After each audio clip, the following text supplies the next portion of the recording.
4ನೆಯ ತರಗತಿ ಸವಿಕನ್ನಡ ಭಾಗ 1.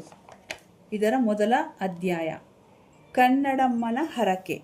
ಇದು ಒಂದು ಪದ್ಯ. ಮೊದಲು ಈ ಪದ್ಯವನ್ನು ಸ್ಪಷ್ಟವಾಗಿ ಓದುತ್ತೇನೆ. ನಂತರ ಸಂಕ್ಷಿಪ್ತವಾಗಿ ಸಾರಾಂಶವನ್ನು ಹೇಳಿ ಪ್ರಶ್ನೋತ್ತರಗಳಿಗೆ ಉತ್ತರಿಸುತ್ತೇನೆ. ಕನ್ನಡಕ್ಕೆ ಹೋರಾಡು ಕನ್ನಡದ ಕಂದ, ಕನ್ನಡವ ಕಾಪಾಡು ನನ್ನ ಆನಂದ. ಜೋಗುಳದ ಹರಕೆ ಇದು ಮರೆಯದಿರು ಚಿನ್ನ, ಮರೆತೆಯಾದರೆ ಅಯ್ಯೋ ಮರೆತಂತೆ ನನ್ನ.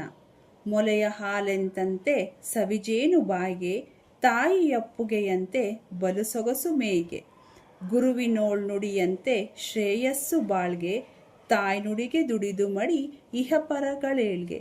ದಮ್ಮಯ್ಯ ಕಂದಯ್ಯ ಬೇಡುವೆನು ನಿನ್ನ, ಕನ್ನಡಮ್ಮನ ಹರಕೆ ಮರೆಯದಿರು ಚಿನ್ನ, ಮರೆತೆಯಾದರೆ ಅಯ್ಯೋ ಮರೆತಂತೆ ನನ್ನ. ಹೋರಾಡು ಕನ್ನಡಕ್ಕೆ ಕಲಿಯಾಗಿರನ್ನ.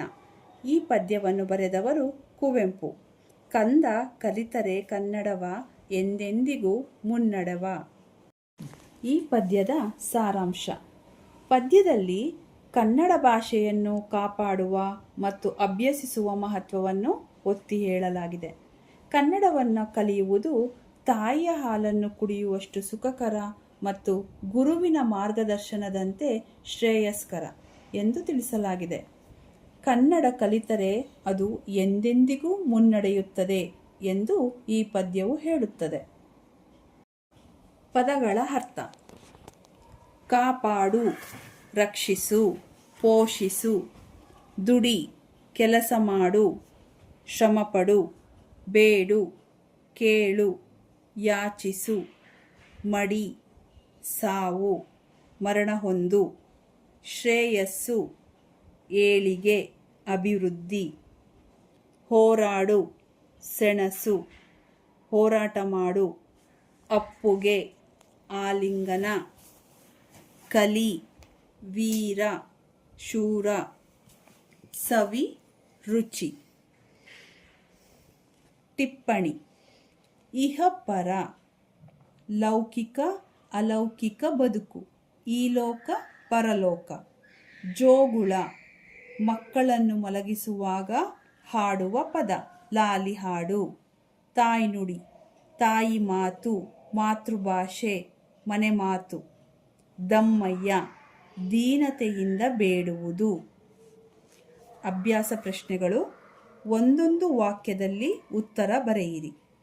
ಕನ್ನಡದ ಕಂದ ಯಾವುದಕ್ಕಾಗಿ ಹೋರಾಡಬೇಕು?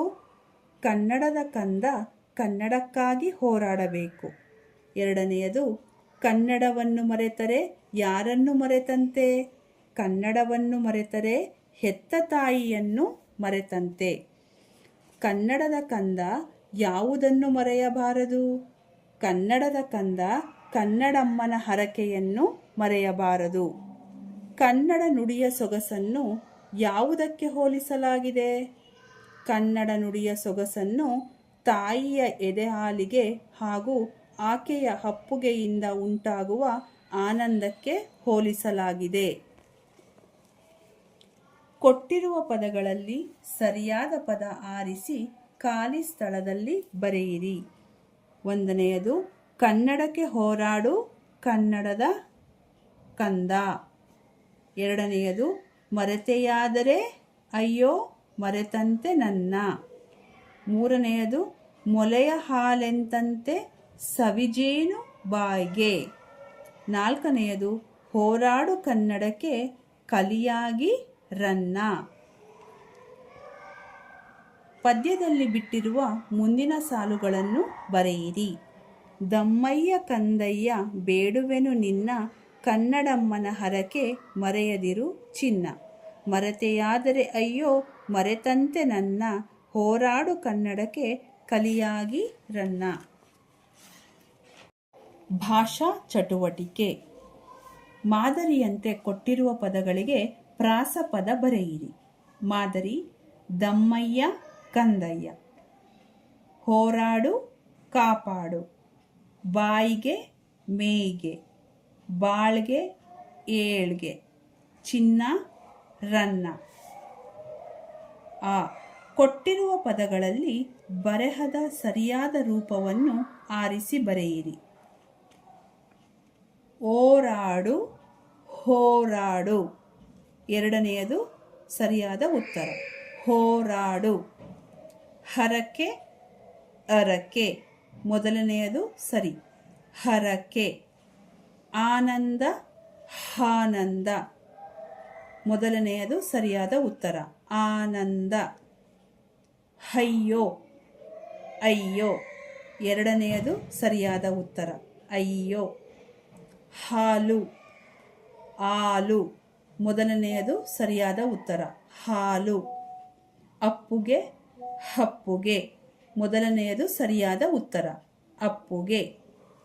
ಈ ಕೊಟ್ಟಿರುವ ಒತ್ತಕ್ಷರಗಳನ್ನು ಗಮನಿಸಿ ವೃತ್ತದೊಳಗೆ ಸಜಾತಿ ಒತ್ತಕ್ಷರ ಹಾಗೂ ಚೌಕದಲ್ಲಿ ವಿಜಾತಿ ಒತ್ತಕ್ಷರಗಳನ್ನು ಬರೆಯಿರಿ. ಮೊದಲಿಗೆ ಸಜಾತಿಯ ಒತ್ತಕ್ಷರಗಳನ್ನು ಹೇಳುತ್ತೇನೆ. ನ, ಭ, ಯ, ಠ, ಥ, ಮ, ಪ. ವಿಜಾತಿಯ ಒತ್ತಕ್ಷರಗಳೆಂದರೆ ಸ್ನೋ, ಷ್ಟ, ಹ್ರ, ಸ್ಥ, ಶ್ರೇ, ಕ್ಷ, ಶ್ನೆ. ಈ ವಿಡಿಯೋ ಇಷ್ಟವಾದಲ್ಲಿ ಲೈಕ್ ಮಾಡಿ, ಶೇರ್ ಮಾಡಿ, ಸಬ್ಸ್ಕ್ರೈಬ್ ಆಗಿ. ಧನ್ಯವಾದಗಳು.